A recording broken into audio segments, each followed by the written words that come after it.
పాడి పరిశ్రమతో మంచి లాభాలు ఆర్జించవచ్చని నిరూపిస్తోంది ఆ మహిళా రైతు. అంతేకాదు తోటి రైతులకు స్ఫూర్తిగా కూడా నిలుస్తోంది. 4 గేదెలుంటే 4 లక్షలు వెనకేసుకోవచ్చని తాను సాధించిన విజయం చెబుతోందని చాటుతోంది.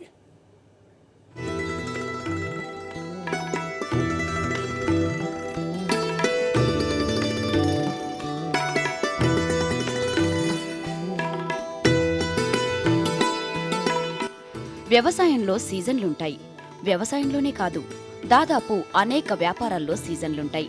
అలాంటి పరిమితులు లేకుండా నిరంతరం పచ్చగా వర్ధిల్లే వ్యాపారమే పాల వ్యాపారం.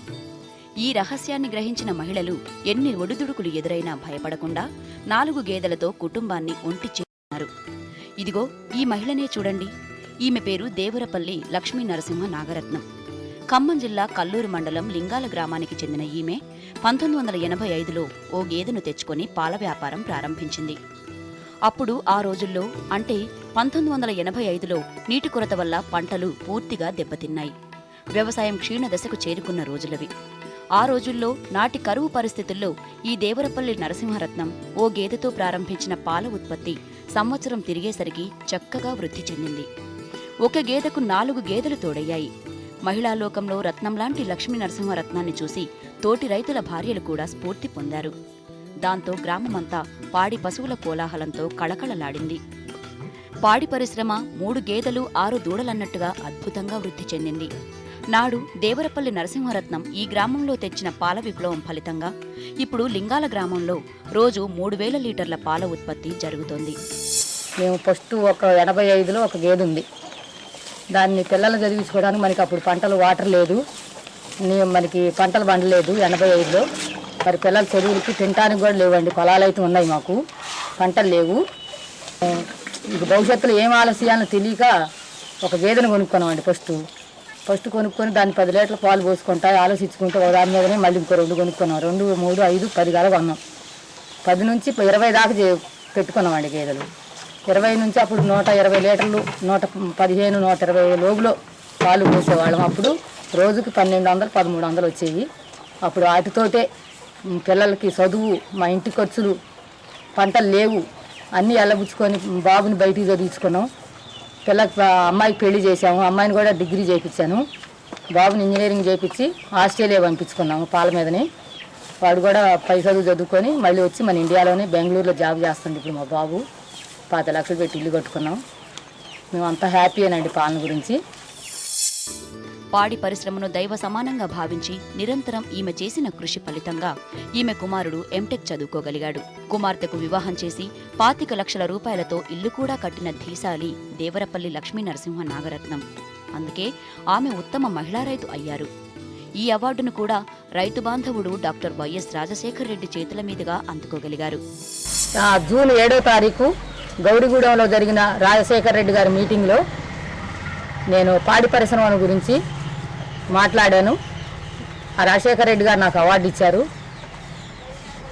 మరి ఈ లింగాల్లో మటుకి పాడి తగ్గిపోకుండా మీరు మటుకి అన్ని రకాలుగా అన్ని రంగాల వాళ్ళు కూడా మాకు ఇచ్చేసి, మరి ఈ కూలీలు వల్ల మాకు జీతగాళ్ళు లేకుండా గేదెలన్నీ అమ్మేసుకుంటున్నాం, పనివాళ్ళు లేక. ఆ మస్టర్ పని మేము ఇచ్చుకోగలుగుతాం, కానీ మీ గవర్నమెంట్ మటుకు మాకు ఆ మనుషులను సప్లై చేసి మీ మనుషులను ఇచ్చి పంపించగలరు. అనాదిగా మహిళలు చేస్తున్న కృషి వ్యవసాయ అనుబంధ రంగాలను వెలిగిస్తూనే ఉంది. రైతు మహిళలు తమ ఓర్పు నేర్పుతో తమ కుటుంబాలను ఆర్థికంగా ఆదుకోవడమే కాకుండా పైసా కూడబెట్టి బిడ్డలకు పెద్ద చదువులు చదివిస్తున్నారు.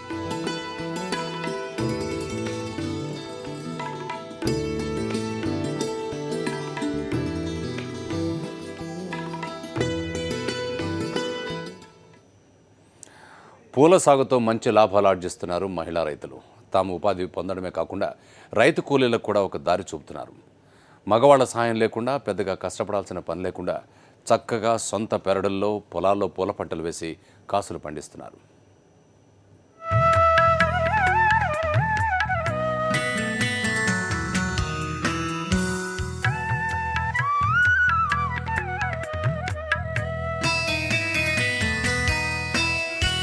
చుట్టూ ఇళ్ళు, మధ్యలో 2 ఎకరాల మల్లెతోట. కనువిందైన పలు పూల జాతులు, మల్లెల గుబాలింపు మత్తుగా గమ్మత్తుగా ఆ కాలనీ అంతా వ్యాపిస్తోంది. దాంతో ఆ కాలనీవాసులు హాయిగా ఆనందంగా నిద్రపోతున్నారు.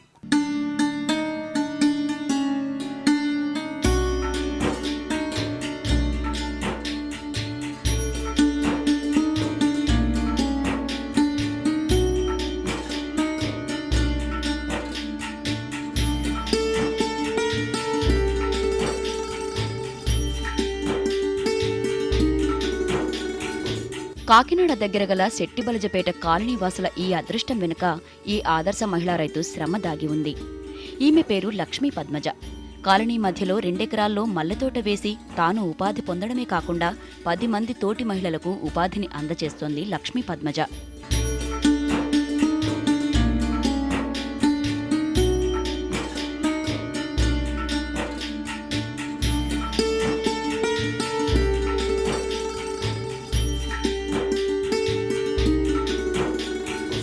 అండి 2 ఎకరాలు చేస్తామండి. ఎకరానికి 2 కేజీలు చొప్పున వస్తాయండి. ఎకరానికి 6 కేజీలు చొప్పున వస్తాయి మల్లెపూలు. దానికి 3-4 కూలోని పెడతాం సార్. దానికి నీళ్ళకి దొరువుల ద్వారాగా లేకపోతే మోటార్ ద్వారాగా పెడతాం సార్. మేమే పెడతాం, లేకపోతే బుడ్లతో తోడి వేస్తాం సార్. అదే కాకుండా కూలి మనిషి కూలోని కూడా పెడతాం సార్. మల్లెపూలతో పాటు మొరం, చామంతి, బంతి, తులసి వంటి అంతర పంటలను అవలీలగా సాగు చేస్తున్నారు ఈ మహిళా రైతు లక్ష్మీ పద్మజ. నీటిపారుదల సదుపాయం లేకపోవడంతో గుంతలను తవ్వి ఆ నీటితో తోటను సాగు చేస్తున్న ఈమెను రాష్ట్ర ప్రభుత్వం ఆదర్శ రైతుగా గుర్తించింది కూడా. బిజినెస్ బాగుంటుంది సార్. ఇంట్లో ఆడవాళ్ళు ఉండి చేసుకోవచ్చు సార్. మగవాళ్ళు అక్కర్లు వద్దండి. మా ఆడవాళ్ళే నీళ్ళు పెట్టి అన్నీ పెంట కట్టేసి సేంద్రియ ఎరువులు అంటే ఈ గేదె పేడ ద్వారా అవన్నీ వేసి పండిస్తారు సార్. రసాయనిక ఎరువులు, యూరియా, నత్రజని అన్నీ వేస్తాం సార్. మల్లెల గూబాలింపు వల్ల, పూలతోట పచ్చదనం వల్ల తమకు చక్కగా నిద్రపడుతోందని, ఇంతకంటే హాయి ఎక్కడా ఉండదని కాకినాడ శెట్టిబలజపేట కాలనీ వాసులు చెబుతున్నారు. మేము సాయంత్రం ఈ కాలనీలో పక్కనే ఉంటామండి. మామూలు సాయంత్రం అయినప్పటికీ ఈ తోటలో మంచి సువాసన వస్తుందండి. మల్లెపూలు కదా, ప్రకృతి అంటే ఇక్కడ చల్లగా ఉంటుందండి. చాలా బాగుంటుంది. పిల్లలు సాయంత్రం అట్లా ఆడుకోవడానికి చల్లగా కూడా ఉంటుంది. ప్రకృతి మాత్రం చాలా బాగుంటుందండి. ఇక్కడ సాయంత్రం చాలా బాగుంటుందండి. వాసన, స్మెల్ చాలా సువాసన వస్తుందండి. మల్లెపూలు కదండి. ఒక 500 ఇళ్ళు ఉంటాయండి. సందాల అవ్వబోతుకి అందరూ తోటల్లో ఉంటారు. పొద్దున్న ఉదయం కోసినాయి కాక మళ్ళీ 3 గంటల నుంచి మళ్ళీ సందాల వరకు 6 గంటల వరకు కోస్తారు, కడతారు. మళ్ళీ పిల్లలు ఉంటే పిల్లలతో అమ్మేస్తారు. ఇంకంతేనండి. అవి మల్లెపూలే బాగా ఇప్పుడే ఎండాకాలం మే నెల దాటిన దాకా కూడా మంచి వాసన వస్తాయి. ఈ కాలనీలో కూడా అందరూ ఇంక అదే తోటల్లో ఉంటారు. పొద్దుయ్య వరకు ఇంక పువ్వులు కట్టుకుంటూ ఇంట్లో భర్తలు ఉంటే భర్తను పంపుతారు, పిల్లలు ఉంటే పిల్లల్ని పంపుకుంటారు, మగ పిల్లల్ని. మళ్ళీ 7, 8, 9 అవ్వదుకి ఇళ్ళకి వచ్చేస్తారు. మళ్ళీ పొద్దున్న ఉదయం 7, 6 అవ్వదుకి మళ్ళీ తోటలో ఉంటారు. కాస్త స్థలం దొరికితే చాలు ఏదో ఒక నిర్మాణం చేసేసే ఈ రోజుల్లో కాలనీ మధ్యలో పూలతోటను సాగు చేస్తూ వ్యవసాయం అంటే తమకున్న అభిరుచిని చాటుతున్నారు ఈ మహిళా రైతులు. తాము ఉపాధి పొందడమే కాకుండా కాలనీవాసులకు చక్కటి పర్యావరణ సౌకర్యాన్ని కల్పిస్తున్న ఈ మహిళలు అభినందనీయులు.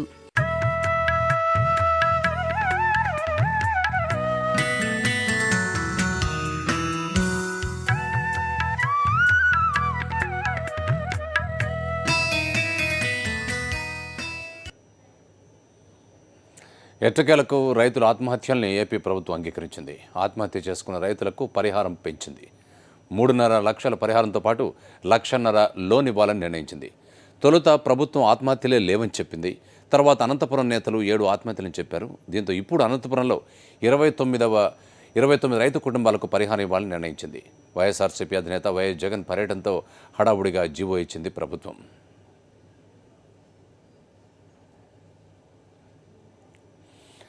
ప్రధాన ప్రతిపక్ష నేత వైఎస్ జగన్మోహన్ రెడ్డి చేపట్టిన రైతు భరోసా యాత్ర చంద్రబాబు సర్కార్లో చలనం తెస్తోంది. ఆత్మహత్య చేసుకున్న రైతు కుటుంబాలను పరామర్శించేందుకు ఈ నెల 22 నుంచి అనంతపురం జిల్లాలో వైఎస్ జగన్ పర్యటిస్తున్నారు.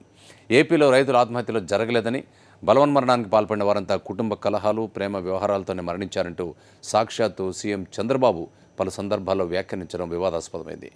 గత కొంతకాలంగా ఎక్స్గ్రేషియాపై నిర్లక్ష్యంగా వ్యవహరిస్తూ వచ్చిన ప్రభుత్వం ఈ నెల 22 నుంచి వైఎస్ జగన్మోహన్ రెడ్డి రైతు భరోసా యాత్రకు శ్రీకారం చుడుతున్న నేపథ్యంలో ఈ జీవో జారీ చేసిందని కదలిక ఎడిటర్ ఇమాం అభిప్రాయపడ్డారు.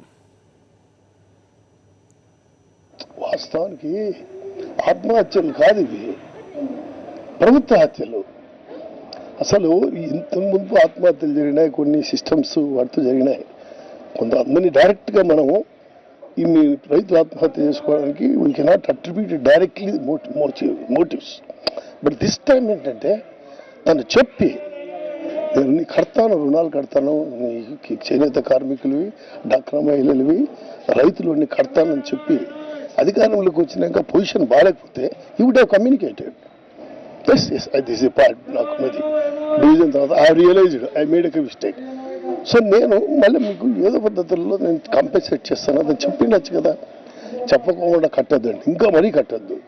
ఆర్బీఐని బ్లేమ్ చేయడము, ప్లానింగ్ కమిషన్ని బ్లేమ్ చేయడము, ప్రతిపక్ష నాయకుడిని బ్లేమ్ చేయడము. What is this?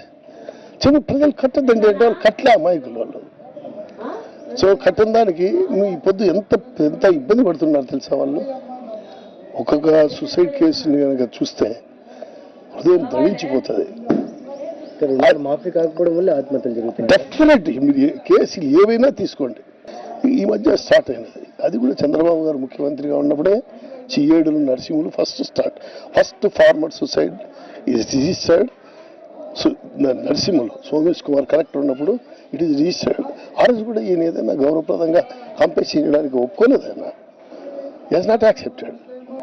అది ఒక గౌరవ ప్రతిపక్ష నేత అసెంబ్లీలో అవి వాళ్ళు ఒక అసెంబ్లీలో లీడర్స్ అవి ఇస్తే దాన్ని యాక్సెప్ట్ చేయకుండా దాన్ని తిరస్కరించి నోటికి వచ్చినట్లు మాట్లాడి అట్లా చేసి అసలు రైతులే కాదన్నట్లు మాట్లాడారు. అది రైతులే కాదు, ఏదో కుటుంబ వ్యవహారాలతో ప్రేమ వ్యవహారాలతో ఇట్లా ఇవన్నీ మాటలా ఇవి. అది పద్ధతే కాదు, రాజకీయాల్లో అది సంస్కారమే కాదు. ఇప్పుడు నేను ప్రశ్నిస్తే రైతులు ఆత్మహత్యలు యాడ్ చేసుకున్నారన్నా చాలా చేసుకోనా, అదేదో నేను చూపిస్తాను నీకు. నేను ప్రజల్లోకి పోతాను, నువ్వు కాంపెన్సేషన్ అనౌన్స్ చేస్తావు, అప్పుడు ఎట్లా అనౌన్స్ చేయవో నేను చూస్తానని చెప్పాడు జగన్మోహన్ రెడ్డి. ఇవో కూడా ఇంత పెద్ద ఛాలెంజ్ చేయాలా నువ్వు? అతను వస్తానంటే ప్రజల్లో ఉరుకులు పరుగులతో భయపడిపోయి జీవో ఇష్యూ చేయాలా? ఇస్ ఇట్ నాట్ షేమ్ అని యువర్ పొలిటికల్ కెరీర్? అతను చెప్తానకే అసలు ఓ విషయం చెప్తున్నా నేను. ఇవన్నీ ఏంటంటే రేపు ఆయన వచ్చినప్పుడు ఈ మొన తగ్గించడానికి, ప్రజల్లో వ్యతిరేకతని తగ్గించడానికి ఇట్లా అసలు అనంతపురం జిల్లాలో ప్రజలు జగన్మోహన్ రెడ్డికి బ్రహ్మానందం పడతారు. ఇటువంటి social crisis, agriculture crisis Anantapuram జిల్లాలో ఎప్పుడూ లేదు. మాట్లాడే నాయకుడు లేడయ్యా. వచ్చాడు యువకుడు, ప్రశ్నిస్తాడు. సో నీ all gimmicks will be closed. ఇది ఎక్కడ చూడు, నువ్వు పట్టిసీమలో నీ మీద ఎజిటేషన్, రాజధాని ప్రాంతాల్లో ఎజిటేషన్, నీ రైతుల ఆత్మహత్యల్లో రాయలసీమలో నీటి కోసము ఒక ఎజిటేషన్. సో నువ్వు ఇప్పటికి ఆలోచించుకోవాలా, నీ విధానాల గురించి ఆలోచించుకోవాలా. You're responsible. ప్రజలు నీకు ఇచ్చినారయ్యా. జగన్మోహన్ రెడ్డి ఒత్తిడి చేసినప్పుడే ఎందుకు చంద్రబాబు స్పందిస్తున్నారు? దాని భయం. ఇంతకుముందు ముఖ్యమంత్రిగా ఆయన అట్లా లేడు. ఇప్పుడు ప్రతిదీ ఆయన భయపడుతున్నాడు. Something political achievement to Jaganmohan Reddy. చేపల పెంపకం, చేపల ఉత్పత్తులతో ఆర్థికంగా ఉన్నత స్థితికి చేరవచ్చని, ఆ దిశగా అడుగులు వేయాలని ఆంధ్రప్రదేశ్ ముఖ్యమంత్రి చంద్రబాబు నాయుడు పిలుపునిచ్చారు. ఆక్వా రంగానికి ఏపీ ప్రభుత్వం అన్ని విధాలా సహకారం అందిస్తుందని చెప్పారు. నిరుద్యోగ సమస్యకు ఆక్వా రంగంలో అవకాశాలతో పరిష్కారం లభిస్తుందని తెలిపారు. రైతు సోదరులు చేపల ఉత్పత్తిని విదేశాలకు ఎగుమతి చేసే దిశగా కృషి చేయాలని, అలాంటి వారికి తమ ప్రభుత్వం చేయూతనిస్తుందని చంద్రబాబు హామీ ఇచ్చారు. అక్వేరియా ఇండియా ప్రదర్శనను విజయవాడలో ఆయన ప్రారంభించారు. ఆంధ్ర లయోలో కాలేజ్ ప్రాంగణంలో ఎంపేడ ఆధ్వర్యంలో ఈ ప్రదర్శన 3 రోజుల పాటు కొనసాగనుంది. ఉపయోగం లేకుండా నిరుపయోగం చేపలే పూర్తిగా అమెరికా మీద ఇతర ఒక 5-6 మంది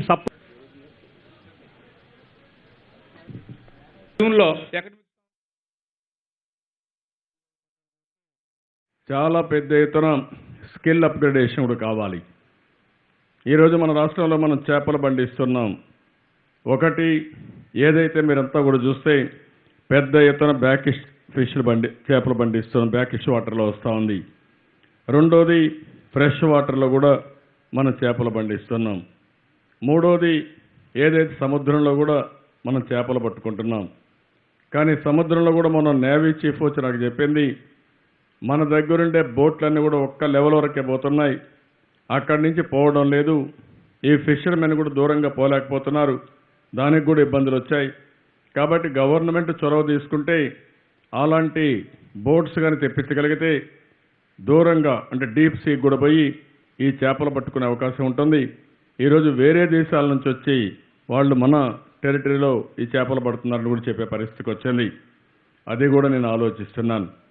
అంటే ఇవన్నీ కూడా ఏ విధంగా ఇంటిగ్రేట్ చేయాలనో మొత్తం ఒక పక్క రైతులకు స్కిల్ అప్గ్రేడేషన్ చేయడం, ఎప్పటికప్పుడు నాలెడ్జ్ని మీకు చేరవేయడం, ఎవరైతే ఇక్కడ మనం చేపలు తయారు చేసి అక్వా ప్రాన్స్ కానీ ఇవన్నీ ఇక్కడ మనం తయారు చేసి ఉత్పత్తి చేసి విదేశాలకు పోయి అక్కడ ప్రాసెస్ చేసే పరిస్థితి వస్తూ ఉంది. దీనివల్ల ఇప్పుడు నేను చాలాసార్లు చూస్తే జపాన్కు వచ్చే ఫిష్ అంతా కూడా మన దగ్గర నుంచి పోయేది కూడా వేరే దేశాలకు పోయి అక్కడ ప్రాసెస్ అయ్యి అక్కడ విదేశాలకు పోయే పరిస్థితి వస్తూ ఉంది. కాబట్టి ప్రాసెసింగ్ మన రాష్ట్రంలో పెట్టాలి. దీనివల్ల మన పిల్లలకు ఉద్యోగాలు వస్తాయి. పెద్ద ఎత్తున దీనికి ఇన్సెంటివ్స్ కావాలంటే ఇద్దాం.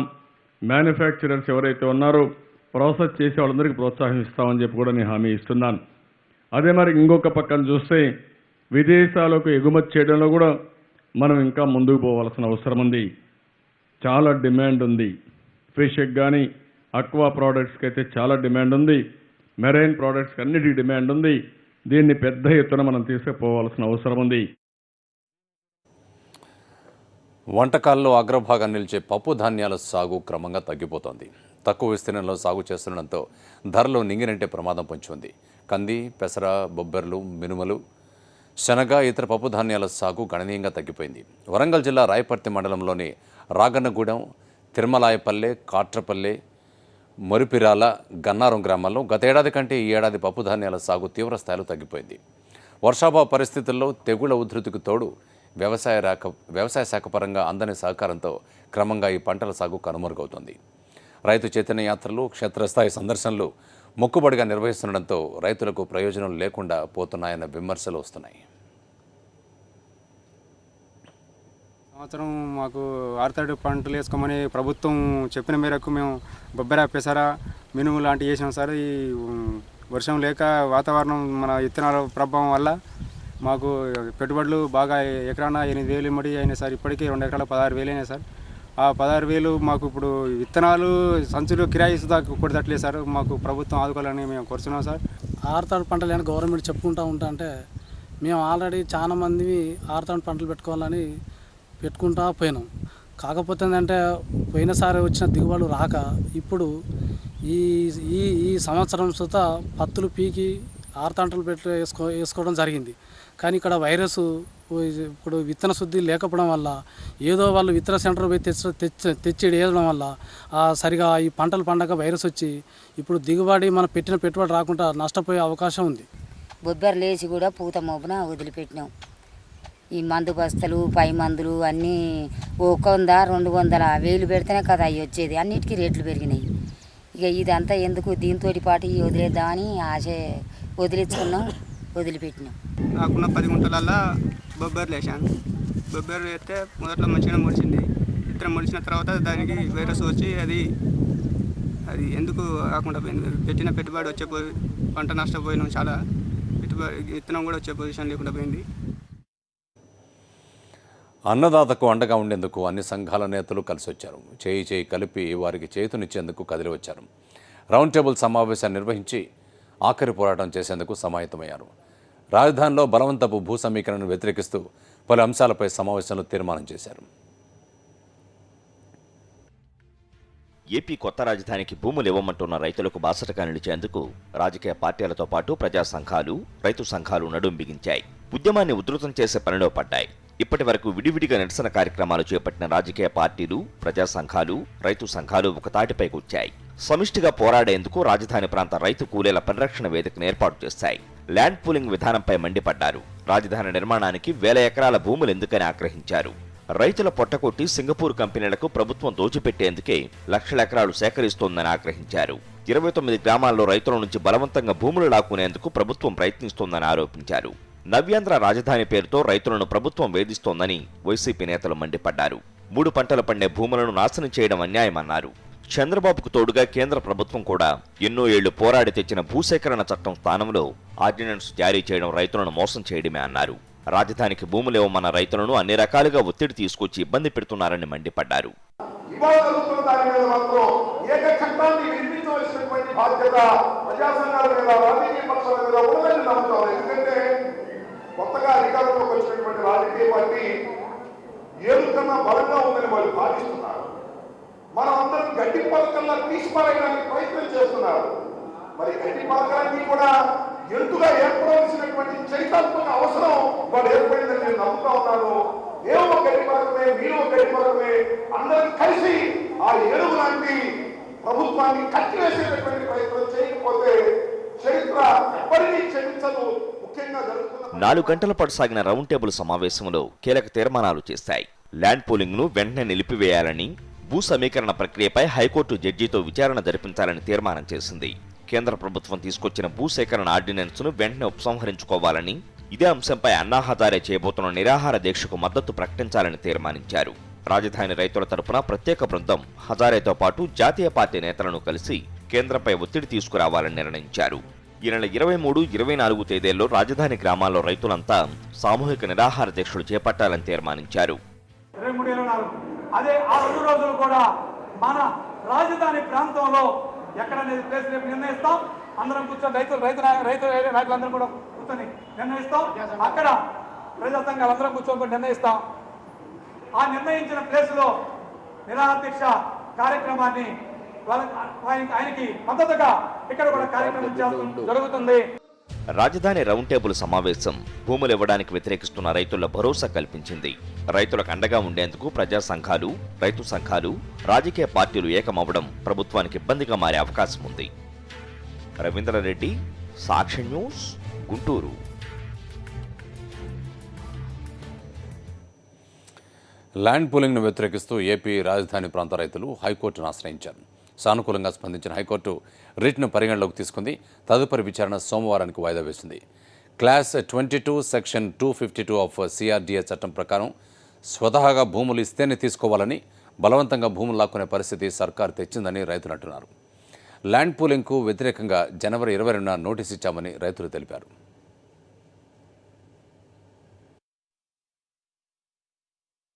ఈ గ్రామ రైతులు మీ చట్టాన్ని, సిఆర్డీ యాక్ట్ని, మీరు తెచ్చిన చట్టాన్ని మీరు గౌరవించండి. మీ చట్టాన్ని మీరు అతిక్రమించొద్దు. మీ చట్టంలోని 7వ అధికరణం ప్రకారం నేను వాలంటరీగా ఇష్టపూర్వకంగా నా పొలం ఇస్తేనే నువ్వు తీసుకోవాల్సిన పరిస్థితి చట్టంలో చెప్పినా కూడా, ఈ విధమైన పరిస్థితి చట్టంలో చెప్పినా మీరు బలవంతంగా భూములు లాక్కునే పరిస్థితి మీరు కల్పించారు. ఆ 9.2 నోటీసులు మేము పోయిన జనవరి 22వ తేదీ ఇచ్చినాం. 9.2 నోటీసులు అంటే మేము మా పొలం మేము అబ్జెక్షన్, మేము ఇవ్వటం లేదు, ల్యాండ్ పూలింగ్ యాక్ట్కి మేము వ్యతిరేకము, మేము మా పొలాన్ని ల్యాండ్ పూలింగ్ యాక్ట్లో కలపటం లేదని జనవరి 22వ తేదీ మా రైతన్నలు 9.2 నోటీసులు సిఆర్డీఏ కమిషనర్ గారికి ఇవ్వడం జరిగింది. చట్ట ప్రకారం 15 రోజుల లోపల నా పొలాన్ని ల్యాండ్ పూలింగ్ స్కీమ్ నుంచి తొలగించాల్సిన పరిస్థితి ఉంది. 20-25 రోజులు అయినా కూడా చట్ట ప్రకారం తొలగించాలని చట్టం చెప్తున్నా కూడా సిఆర్డీఏ కమిషనరు చట్టాన్ని వారు వ్యతిరేకిస్తూ వారు ఈ చర్యలు తీసుకోనందున మేము ఈరోజు హైకోర్టుకు రావడం జరిగింది. హైకోర్టు వారు మా వాదనలు విని సానుకూలంగా స్పందించి తదుపరి విచారణ సోమవారంకి వేయడం జరిగింది. నుంచి కూడా ప్రభుత్వం బయటికి ఒకటి చెప్తా ఉంది, స్వచ్ఛంద పూలింగ్ అని చెప్పేసి. కానీ తెరు వెనక మాత్రం పోలీసుల్ని, ప్రభుత్వ అధికారుల్ని అందరినీ కూడా ఉపయోగిస్తూ రైతుల్ని భయభ్రాంతులకు గురి చేస్తూ ఉంది. రైతులు, రైతు కూలీలు, కౌలు రైతులు అందరూ కూడా కేవలం అరెకరం నుంచి ఎకరం 2 ఎకరాలకు మించి ఎవరికి అక్కడ స్థలాలు, పొలాలు లేవు. అలాంటివి మరి ఎకరం కౌలు 1,00,000 రూపాయల నుంచి 1,50,000 రూపాయల వరకు అక్కడ కౌలు వస్తూ ఉంది. తరతరాలుగా భూమిని నమ్ముకొని బ్రతుకుతూ ఉన్నారు. వాళ్ళు పొట్టమొదటి నుంచి కూడా కోరుకుంటా ఉన్నారు. వైఎస్ఆర్ కాంగ్రెస్ పార్టీ కూడా జగన్మోహన్ రెడ్డి గారి అధ్యక్షతన ఇదే చెప్తా ఉంది, ఇస్తామన్న వాళ్ళ దగ్గర తీసుకోండి. ఏ రైతులైతే ఎవరైతే మేము ఇవ్వము అని చెప్పేసి చెప్తా ఉన్నారో వాళ్ళని వదిలేసేయండి. ప్రభుత్వ స్థలాల్లో మీరు రాజధాని నిర్మాణం కొనసాగించండి. మీరు రైతుల భూములతోటి వ్యాపారం చేయాలా, ఎంతవరకు సబబు అని చెప్పేసి ప్రశ్నిస్తూ ఉన్నారు రైతులందరూ కూడా. ఈ రోజున మరి పోలీసు అధికారులు రైతులను తీసుకువెళ్ళి కొట్టి హింసించిన సంఘటనలు జరిగినాయి. మరి సిఆర్డీ కమిషనర్ గారు అయితే ఇంకొక అడుగు ముందుకు వేసి ఒక రాజకీయ నాయకుడిలాగా రెండో పంట వేయడానికి వీల్లేదని చెప్పేసి బహిరంగ ప్రకటన చేయడం కూడా జరిగింది. ఇలాంటి పరిస్థితుల్లో సామాన్య రైతు విలవల్లాడిపోతూ ఉన్నాడు.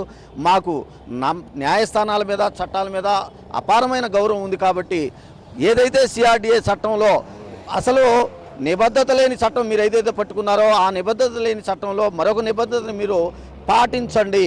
9.2 ఫామ్ ఇచ్చిన తర్వాత దాన్ని 15 రోజుల తర్వాత పరిగణలోకి తీసుకోవాలి అభ్యంతరాలు ఉంటాయని చెప్పడం జరిగింది. ఆ అభ్యంతరాలను పరిగణలోకి తీసుకోకుండా ఈ రోజున ఏ ఒక్క రైతు కోరకపోయినా కూడా మరో 15 రోజులు పొడిగిస్తామని చెప్తా ఉన్నారు. ఎందుకంటే రైతులు స్వచ్ఛందంగా అక్కడ ఇవ్వడానికి ముందుకు రావట్లేదు.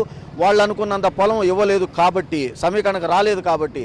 సో మమ్మల్ని ఇంకా రేపొద్దున నుంచి ఏదైనా సరే వాళ్ళు ఒక ఎమర్జెన్సీ పాలనని తీసుకువచ్చి మమ్మల్ని ఇబ్బందులకు గురి చేస్తారు కాబట్టి మేము చట్టాన్ని గౌరవించే వ్యక్తులం, మాకు న్యాయస్థానాల్లో న్యాయం జరుగుతుందన్న నమ్మకంతో ఉన్నామని చెప్పేసి ఈ రోజున రైతులందరూ కూడా న్యాయస్థానాన్ని ఆశ్రయించడం జరిగింది. రైతు రాజ్యం కార్యక్రమంపై మీ అభిప్రాయాలు సూచనలు మాకు పంపండి. అంతేకాదు మీ సందేహాలను కూడా పంపండి. వాటికి నిపుణుల చేత పరిష్కారాలు ఇప్పించి టీవీలో ప్రసారం చేస్తాం. మా అడ్రస్ రైతు రాజ్యం, Sakshi TV, Sakshi towers, 6-3-249/1, road number 1, Banjara Hills, Hyderabad 5000034.